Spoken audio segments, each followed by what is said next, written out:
Hi ಸ್ಪರ್ಧಾರ್ಥಿಗಳೇ, ಹಿಂದಿನ notification ಬಗ್ಗೆ ತಿಳಿದುಕೊಳ್ಳೋಣ ಬನ್ನಿ. ಹಿಂದಿನ ನೋಟಿಫಿಕೇಷನ್ ಏನಂದರೆ SSC ಡಿಪಾರ್ಟ್ಮೆಂಟಲ್ಲಿ ಖಾಲಿ ಇರುವ ಕಂಬೈನ್ಡ್ ಗ್ರ್ಯಾಜುಯೇಟ್ ಲೆವೆಲ್ ಎಕ್ಸಾಮಿನೇಷನ್ ಅಂದರೆ CGL ಎಕ್ಸಾಮಿನೇಷನ್ನ ಕಾಲ್ಫಾರ್ಮ್ ಆಗಿದ್ದು ನೋಡಿರಿ ಯಾವ ರೀತಿ ಅಪ್ಲಿಕೇಶನ್ ಹಾಕಬೇಕು ಮತ್ತು ಎಷ್ಟು ಪೋಸ್ಟ್ ಖಾಲಿ ಇದಾವೆ ಮತ್ತು ಯಾವ್ಯಾವ ರೀತಿ ಸೆಲೆಕ್ಷನ್ ಪ್ರೊಸೆಸ್ ಐತೆ ಅಂತ ನೋಡೋಣ. ನೋಡೋಕ್ಕಿಂತ ಮುಂಚೆ ಇನ್ನೂ ಯಾರು ನಮ್ಮ ಚಾನಲ್ಗೆ ಸಬ್ಸ್ಕ್ರೈಬ್ ಆಗಿಲ್ಲ ದಯವಿಟ್ಟು ಸಬ್ಸ್ಕ್ರೈಬ್ ಮಾಡ್ಕೊಳ್ಳಿ. ಮುಂದೆ ಯಾವುದೇ ಜಾಬ್ ಬಗ್ಗೆ ನಾನು ತಿಳಿಸಿದಾಗ ನಿಮಗೆ ನೋಟಿಫಿಕೇಷನ್ ಮೂಲಕ ತಿಳಿದು ಬರುತ್ತದೆ. ನೋಡಿರಿ, ಮೊದಲೇದಾಗಿ ಅಪ್ಲಿಕೇಶನ್ ಬಂದುಬಿಟ್ಟು ಆನ್ಲೈನ್ ಮೂಲಕ ಅಪ್ಲಿಕೇಶನ್ ಹಾಕಬೇಕಾಗಿರ್ತದೆ. ಇನ್ನು ಅಪ್ಲಿಕೇಶನ್ನ 21/5/2026 ಪ್ರಾರಂಭವಾಗಿದ್ದು ಕೊನೆಯ ದಿನಾಂಕ ಬಂದುಬಿಟ್ಟು 22/6/2026 ಕೊನೆಯ ದಿನಾಂಕ ಆಗಿರ್ತದೆ. ಅಂದರೆ ಒಂದು ತಿಂಗಳ ನಿಮ್ಗೆ ಅಪ್ಲಿಕೇಶನ್ಗೆ ಅವಕಾಶ ಇರ್ತೈತಿ. ಮತ್ತು ಅಪ್ಲಿಕೇಶನ್ ಫೀಯನ್ನು ನೀವು ಆನ್ಲೈನ್ ಮೂಲಕ ಪೇಡ್ ಮಾಡುವುದರಿಂದ ನೋಡಿರಿ, ಕೊನೆಯ ದಿನಾಂಕ ಬಂದುಬಿಟ್ಟು 23/6/2026 ಒಳಗಾಗಿ ನೀವು ಅಪ್ಲಿಕೇಶನ್ ಫೀಯನ್ನು ಪೇಮೆಂಟ್ ಮಾಡಬೇಕು. ಮತ್ತು ನೀವು ಅಪ್ಲಿಕೇಶನ್ ಹಾಕುವಾಗ ನಿಮ್ಮ ಅಪ್ಲಿಕೇಶನ್ನ ಫಾರ್ಮಲ್ಲಿ ಏನಾದರೂ ತಪ್ಪಾದ ಮಾಹಿತಿಯನ್ನು ತುಂಬಿದ್ದಲ್ಲಿ ಅದನ್ನು ಸರಿಪಡಿಸ್ಬೇಕಂತೇಳಿ 29/6/2026 1/7/2026 ನಿಮ್ಗೆ ಟೈಮನ್ನು ಕೊಟ್ಟಿರ್ತಾರೆ. ಅಂದರೆ ನೀವು ಮಿಸ್ಟೇಕ್ಸನ್ನು ಸರಿಪಡಿಸ್ಕೋಬೋದು. ಇನ್ನು ಮೊದಲೇದಾಗಿ ಇದರಲ್ಲಿ 2 ರೀತಿ ಸೆಲೆಕ್ಷನ್ ಪ್ರೊಸೆಸ್ ಇರುತ್ತೆ. ಅಂದರೆ ನೋಡಿರಿ, ಟೈರ್ 1 ಮತ್ತು ಟೈರ್ 2 ಅಂತೇಳಿ 2 ರೀತಿ ಎಕ್ಸಾಮನ್ನು ನಡೆಸೋ ಮೂಲಕ ಅಭ್ಯರ್ಥಿನ ಸೆಲೆಕ್ಷನ್ ಮಾಡ್ಕೋತಾರೆ. ಆದ್ದರಿಂದ tyre 1 exam computer based test ಆಗಿರ್ತದೆ. ಇದು ಆಗಸ್ಟ್ ಅಥವಾ ಸೆಪ್ಟೆಂಬರಲ್ಲಿ ಇದೇ ವರ್ಷದಲ್ಲಿ ನಡೀಬೋದು. ಇನ್ನು ಅದೇ ರೀತಿ ಎರಡನೇದು ಟೈರ್ 2 ಎಕ್ಸಾಮ್, ಅದು ಕಂಪ್ಯೂಟರ್ ಬೇಸ್ಡ್ ಟೆಸ್ಟ್ ಆಗಿದ್ದು ಇದು ಡಿಸೆಂಬರ್ ತಿಂಗಳಲ್ಲಿ ಎಕ್ಸಾಮನ್ನು ನಡೆಸ್ತಾರೆ ಅಂತೇಳಿ ಟೈಮ್ ಟೇಬಲ್ ಕೂಡ ಕೊಟ್ಟಾರ. ಇನ್ನು ನೋಡಿರಿ, ಯಾವ ರೀತಿ ವೇಕೆನ್ಸಿಗಳು ಖಾಲಿ ಇದಾವೆ ಮತ್ತು ಯಾವ ರೀತಿ ನಾವು ಏಜ್ ಲಿಮಿಟನ್ನು ಹೊಂದಿದ್ರೆ ಈ ಹುದ್ದೆಗೆ ಅಪ್ಲಿಕೇಶನ್ ಹಾಕ್ಬೇಕಂದ್ರೆ ನೋಡಿರಿ, ಮೊದಲೇದಾಗಿ ಹುದ್ದೆ ಬಂದುಬಿಟ್ಟು ಅಸಿಸ್ಟೆಂಟ್ ಆಡಿಟ್ ಆಫೀಸರ್ ಹುದ್ದೆ ಖಾಲಿದ್ದು ಸೆಂಟ್ರಲ್ ಕ್ರೀಡೆ. ಇದು ಡಿಪಾರ್ಟ್ಮೆಂಟ್ ಯಾವುದಂದ್ರೆ ನೋಡಿರಿ, ಇಂಡಿಯನ್ ಆಡಿಟ್ ಮತ್ತು ಅಕೌಂಟ್ಸ್ ಡಿಪಾರ್ಟ್ಮೆಂಟಲ್ಲಿ under controller and auditor general of ಇಂಡಿಯಾದ ಕೆಳಗೆ ಇದು ಕೆಲಸ ಮಾಡೋದಾಗಿರ್ತದೆ. ಇನ್ನು ಕ್ಲಾಸಿಫಿಕೇಷನ್ ಒಳಗೆ ಅಂದರೆ ಗ್ರೂಪ್ B ಹುದ್ದೆ ಒಳಗೆ ಈ ಹುದ್ದೆ ಬರ್ತದೆ. ಇನ್ನು ಏಜ್ ಲಿಮಿಟ್ ಬಂದುಬಿಟ್ಟು ಅಭ್ಯರ್ಥಿಗೆ 18ರಿಂದ 30 ವರ್ಷದ ಒಳಗಿನ ಅಭ್ಯರ್ಥಿ ಈ ಹುದ್ದೆಗೆ ಅಪ್ಲಿಕೇಶನನ್ನು ಹಾಕ್ಬೋದಾಗಿರ್ತದೆ. ಅದೇ ರೀತಿ ಅಸಿಸ್ಟೆಂಟ್ ಆಡಿಟ್ ಆಫೀಸರ್ ಒಳಗೆ ಗ್ರೂಪ್ B ಹುದ್ದೆ ಇದು 18ರಿಂದ 30 ವರ್ಷ ಸೇಮ್ ಆಗಿರ್ತದೆ. ಇನ್ನು ಈ ಹುದ್ದೆಗೆ ಸ್ಯಾಲ್ರಿ ಯಾವ ರೀತಿ ಐತೆ ಅಂದರೆ ನೋಡಿರಿ, ಅಭ್ಯರ್ಥಿಗೆ 44,900ರಿಂದ ನೋಡಿರಿ 44,900ರಿಂದ 1,42,400 ಸ್ಯಾಲ್ರಿ ಸಿಗ್ಬೋದು. ಇನ್ನು ಅದೇ ರೀತಿ ನೋಡಿರಿ, ಅಸಿಸ್ಟೆಂಟ್ ಸೆಕ್ಷನ್ ಆಫೀಸರ್ ಹುದ್ದೆ ಸೆಂಟ್ರಲ್ ಸೆಕ್ರೆಟರಿ ಸರ್ವಿಸ್ ಒಳಗೆ ಗ್ರೂಪ್ B ಹುದ್ದೆ ಆಗಿದ್ದು ಇದು 20ರಿಂದ 30 ವರ್ಷದ ಒಳಗಿನ ಅಭ್ಯರ್ಥಿ ಈ ಹುದ್ದೆಗೆ ಏಜ್ ಲಿಮಿಟ್ ಬಂದುಬಿಟ್ಟು 20ರಿಂದ 30 ವರ್ಷದ ಒಳಗಿನ ಅಭ್ಯರ್ಥಿ ಈ ಹುದ್ದೆಗೆ ಅಪ್ಲಿಕೇಶನನ್ನು ಹಾಕ್ಬೋದಾಗಿರ್ತದೆ.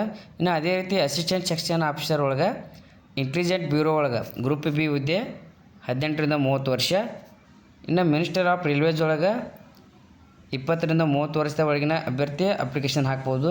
ಅದೇ ರೀತಿ ಮಿನಿಸ್ಟ್ರಿ ಆಫ್ ಎಕ್ಸ್ಟರ್ನಲ್ ಅಫೇರ್ಸ್ ಒಳಗೆ ಗ್ರೂಪ್ B ಹುದ್ದೆ 20ರಿಂದ 30 ವರ್ಷದ ಒಳಗಿನ ಅಭ್ಯರ್ಥಿ ಈ ಅಪ್ಲಿಕೇಶನನ್ನು ಹಾಕ್ಬೋದು. ಇನ್ನು AFHQ ಒಳಗೆ 20ರಿಂದ 30 ವರ್ಷದ ಅಭ್ಯರ್ಥಿ.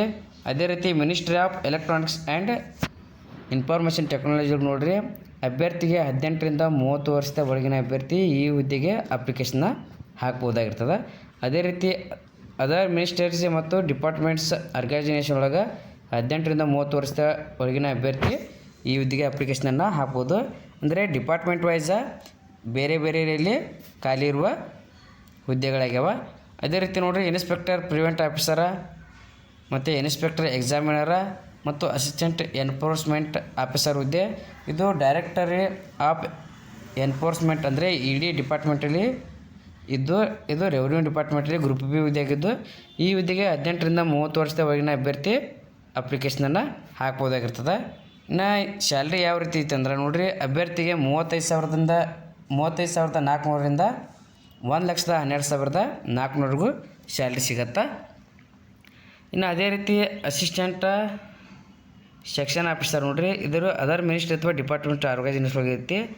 ಅದೇ ರೀತಿ executive assistant central board of indirect taxes ಮತ್ತು ಕಸ್ಟಮ್ಸಲ್ಲಿ 18ರಿಂದ 30 ವರ್ಷದ ಒಳಗಿನ ಅಭ್ಯರ್ಥಿ ಅಪ್ಲಿಕೇಶನನ್ನು ಹಾಕ್ಬೋದು.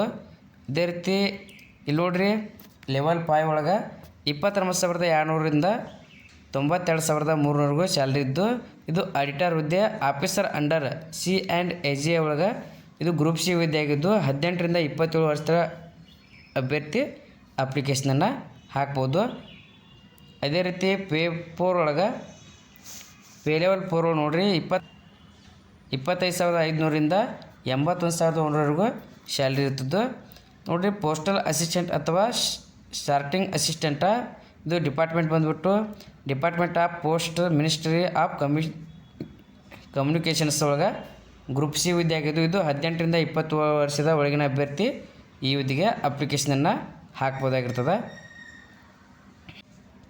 ನೋಡಿರಿ. ಟೋಟಲಿಯಾಗಿ CGL ಹುದ್ದೆಗಳು ಖಾಲಿ ಇರೋದು 12,256 ಹುದ್ದೆಗಳು ನೋಡಿರಿ. ಈಗ ಪ್ರಸ್ತುತವಾಗಿ ಖಾಲಿ ಇರೋ ಹುದ್ದೆಗಳ ಸಂಖ್ಯೆ 12,256 ವೇಕೆನ್ಸಿಗಳು ಕನ್ಫರ್ಮ್ ಆಗಿದ್ದು, ನೀವು ಅಪ್ಲಿಕೇಶನನ್ನು ಆನ್ಲೈನ್ ಮೂಲಕ ಮಾತ್ರ ಹಾಕೋಕ್ಕೆ ಅವಕಾಶವನ್ನು ಕೊಟ್ಟಿರ್ತಾರೆ ನೋಡಿರಿ. ಏಜ್ ರಿಲ್ಯಾಕ್ಷನ್ಸ್ ಕೂಡ ಅಪ್ಲೈ ಆಗ್ತದೆ ನೋಡಿರಿ. ಯಾವ ರೀತಿ ಅಂದರೆ ಗೌರ್ಮೆಂಟ್ ಸ್ಕೀಮ್ ಪ್ರಕಾರ ನೋಡಿರಿ, ನೀವು SC/ST ಅಭ್ಯರ್ಥಿಗಳಾಗಿದ್ದರೆ 5 ವರ್ಷವರೆಗೂ ಏಜ್ ರಿಲ್ಯಾಕ್ಷನ್ಸ್ ಇರುತ್ತೆ. ಅದೇ ರೀತಿ OBC ಅಭ್ಯರ್ಥಿ ಆಗಿದ್ದರೆ 3 ವರ್ಷ ಏಜ್ ರಿಲ್ಯಾಕ್ಷನ್ಸ. ಇನ್ನು PWBD ಅಭ್ಯರ್ಥಿ ಆಗಿದ್ದರೆ ನಿಮ್ಗೆ 10 ವರ್ಷಗಳ ಕಾಲ ಏಜ್ ರಿಲ್ಯಾಕ್ಷನ್ಸನ್ನು ಕೊಡ್ತಾರೆ. ಅದರಲ್ಲಿ PWBD OBC ಅಭ್ಯರ್ಥಿ ಆಗಿದ್ದರೆ ಅವರಿಗೆ 13 ವರ್ಷ, ಇನ್ನು PWBD SC/ST ಆಗಿದ್ದರೆ ಅವರಿಗೆ 15 ವರ್ಷ ಏಜ್ ರಿಲ್ಯಾಕ್ಷನ್ಸನ್ನು ಕೊಡ್ತಾರೆ ನೋಡಿರಿ. ಹುದ್ದೆಗಳಿಗೆ ತಕ್ಕಂತೆ ಎಜುಕೇಷನ್ ಕ್ವಾಲಿಫಿಕೇಷನ್ ಕೂಡ ಬೇರೆ ಬೇರೆ ರೀತಿ ಆಗೈತಿ. ಇನ್ನು ಅದೇ ರೀತಿ ಯಾವ ರೀತಿ ಅಂದರೆ ನೋಡಿರಿ, ಅಸಿಸ್ಟೆಂಟ್ ಆಡಿಟ್ ಆಫೀಸರ್ ಹುದ್ದೆಗೆ ಅಭ್ಯರ್ಥಿಯು ಬ್ಯಾಚುಲರ್ ಡಿಗ್ರಿಯನ್ನು ರಿಕಗ್ನೈಸ್ಡ್ ಯೂನಿವರ್ಸಿಟಿಯಲ್ಲಿ ತನ್ನದೇ ಆದ ಡಿಗ್ರಿಯನ್ನು ಮುಗಿಸಿರ್ಬೇಕಾಗಿರ್ತದೆ. ಇನ್ನು ಜೂನಿಯರ್ ಸ್ಟ್ಯಾಟಿಕಲ್ ಆಫೀಸರ್ ಹುದ್ದೆಗೆ ನೋಡಿರಿ, ಅಭ್ಯರ್ಥಿಯು bachelor degree in any subject from recognised ಯೂನಿವರ್ಸಿಟಿಯಲ್ಲಿ ಮ್ಯಾಥಮೆಟಿಕ್ಸ್ 12ನೇತೆಯಲ್ಲಿ 60% ತೊಗೊಂಡ್ರೆ ಪಾಸ್ ಆಗಿರ್ಬೇಕಾಗಿರ್ತದೆ ನೋಡಿರಿ. ಎಲ್ಲ ಹುದ್ದೆಗಳಿಗೆ ಆಲ್ಮೋಸ್ಟ್ ಡಿಗ್ರಿಯನ್ನು ಮುಗಿಸಿದ ಅಭ್ಯರ್ಥಿಗಳು ಅಪ್ಲಿಕೇಶನನ್ನು ಹಾಕ್ಬೋದಾಗಿರ್ತದೆ. ಮತ್ತು ಅದೇ ರೀತಿ ಅಭ್ಯರ್ಥಿಯು ಯಾರಾದರೂ ನೀವು ಫೈನಲ್ ಇಯರ್ನಲ್ಲಿ ಓದ್ತಿದ್ರೆ ನೀವು ಕೂಡ ಅಪ್ಲಿಕೇಶನನ್ನು ಹಾಕ್ಬೋದಾಗಿರ್ತದೆ ನೋಡಿರಿ. ಇನ್ನು ಕರ್ನಾಟಕದವ್ರಿಗೆ ಎಕ್ಸಾಮ್ ಸೆಂಟ್ರನ್ನ ಎಲ್ಲೆಲ್ಲಿ ಕೊಡ್ತಾರಂದ್ರೆ, ಮೊದಲನೇದಾಗಿ ಬೆಳಗಾವಿ ಕೊಡ್ತಾರೆ, 2 ಬೆಂಗಳೂರು, 3 ಹುಬ್ಬಳ್ಳಿ, 4 ಕಲಬುರಗಿ ಮತ್ತು ಮಂಗಳೂರು ಕೊಡ್ತಾರೆ. ಇನ್ನು ಮೈಸೂರು ಕೊಡ್ತಾರೆ, ಶಿವಮೊಗ್ಗ, ಉಡುಪಿ. ಇಷ್ಟ ಕರ್ನಾಟಕದ ಅಭ್ಯರ್ಥಿಗಳಿಗೆ ಎಕ್ಸಾಮ್ ಸೆಂಟರ್ಗಳನ್ನು ನೀಡಲಾಗಿದೆ.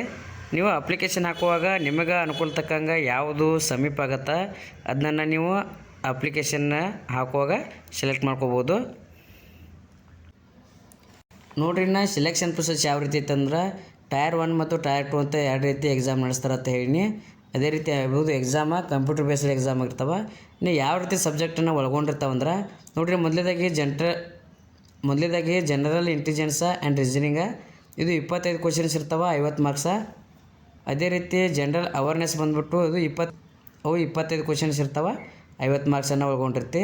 ಇನ್ನು ಮೂರನೇದು ಕ್ವಾಂಟಿಟಿವ್ ಆ್ಯಪ್ಟಿಟ್ಯೂಡ 25 ಕ್ವಶನ್ಸ, 50 ಮಾರ್ಕ್ಸ.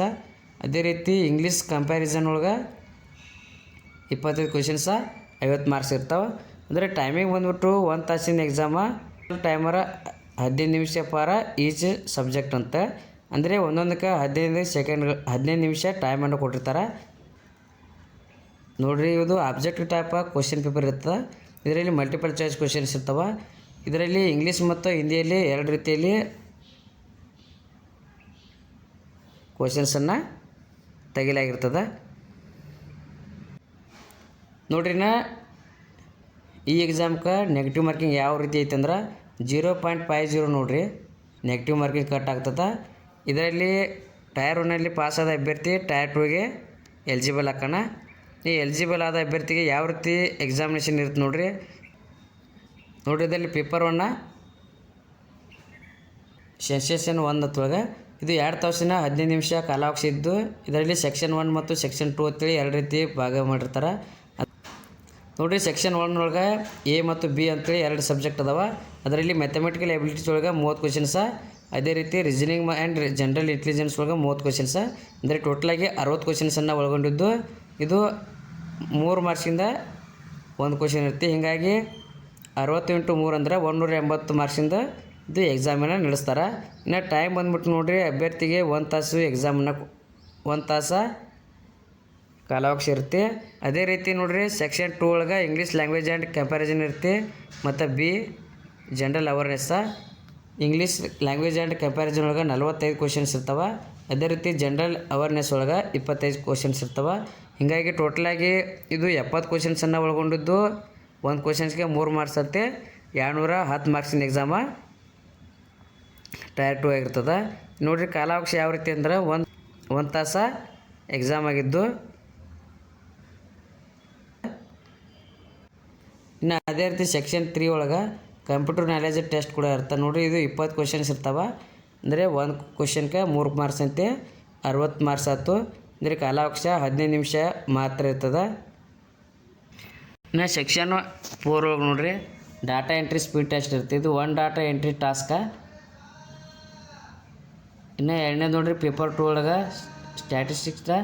ಇದು 100 ಕ್ವಶನ್ಸನ್ನು ಒಳಗೊಂಡಿದ್ದು 200 ಮಾರ್ಕ್ಸಿನ ಎಕ್ಸಾಮ್ ಆಗಿರ್ತದೆ. ಟೈಮ್ ಬಂದ್ಬಿಟ್ಟು 2 ತಾಸು 40 ನಿಮಿಷ ಕಾಲಾವಕಾಶ ಇರುತ್ತೆ.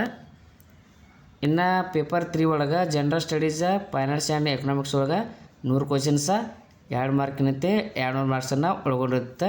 ಟೈಮ್ ಬಂದ್ಬಿಟ್ಟು 2 ತಾಸು ಆಗಿರ್ತದೆ. ನೋಡಿರಿ ಇನ್ನು ಟೈರ್ 2 ಒಳಗೆ ಯಾವ ರೀತಿ ನೆಗೆಟಿವ್ ಮಾರ್ಕಿಂಗ್ ಇರ್ತಂದ್ರೆ, ಸೆಕ್ಷನ್ 1 ಏನೈತಿಲ್ಲ ಇದಕ್ಕೆ 1 ಮಾರ್ಕ ನೆಗೆಟಿವ್ ಮಾರ್ಕಿಂಗ್ ಇದ್ರೆ, ಸೆಕ್ಷನ್ 2 ಒಂದು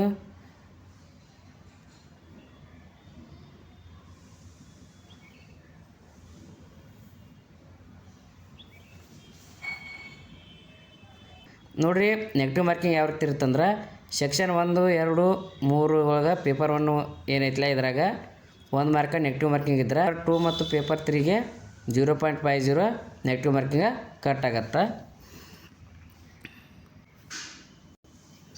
ನೋಡಿರಿ ಅಪ್ಲಿಕೇಶನ್ ಫೀ ಯಾವ ರೀತಿ ಐತಿ ಅಂದ್ರೆ, ಅಪ್ಲಿಕೇಶನ್ ಫೀ ಬಂದ್ಬಿಟ್ಟು 100 ರೂಪಾಯಿ ಆಗಿರ್ತದೆ. ಇನ್ನು ಇದು ಯಾರ್ಯಾರಿಗೆ ಅಪ್ಲಿಕೇಶನ್ ಫೀ ಇರಂಗಿಲ್ಲ ನೋಡಿರಿ, ವುಮನ್ ಕ್ಯಾಂಡಿಡೇಟ, SC ST ಮತ್ತು ಎಕ್ಸ್ ಸರ್ವಿಸ್ಮ್ಯಾನ ಮತ್ತು PWD ಅಭ್ಯರ್ಥಿಗಳಿಗೆ ಯಾವುದೇ ರೀತಿ ಅಪ್ಲಿಕೇಶನ್ ಫೀ ಇರುವುದಿಲ್ಲ. ಇನ್ನು ಉಳಿದ ಅಭ್ಯರ್ಥಿಗಳು ಅಪ್ಲಿಕೇಶನ್ ಫೀಯನ್ನು ಆನ್ಲೈನ್ ಮೂಲಕ ಪೇಡ್ ಮಾಡಬೇಕಾಗಿರ್ತದೆ. ನೋಡಿರಿ ಯಾರು ಅಭ್ಯರ್ಥಿಗಳಾಗಿರ್ತಾರೆ, ನೀವು ಅಪ್ಲಿಕೇಶನನ್ನು 21/5/2026 ಪ್ರಾರಂಭವಾಗಿದ್ದು ಕೊನೆಯ ದಿನಾಂಕ ಬಂದುಬಿಟ್ಟು 22/6/2026 ಕೊನೆಯ ದಿನಾಂಕ ಆಗಿರ್ತದೆ. ಹೀಗಾಗಿ ನೀವು ಬ್ಯಾಚುಲರ್ ಡಿಗ್ರಿಯನ್ನು ಮಾಡಿದ ಅಭ್ಯರ್ಥಿಗಳು ಅಪ್ಲಿಕೇಶನನ್ನು ಹಾಕ್ಬೋದಾಗಿರ್ತದೆ. ಅಪ್ಲಿಕೇಶನ್ ಫೀ ಬಂದ್ಬಿಟ್ಟು 100 ರೂಪಾಯಿ ಆಗಿರ್ತದೆ.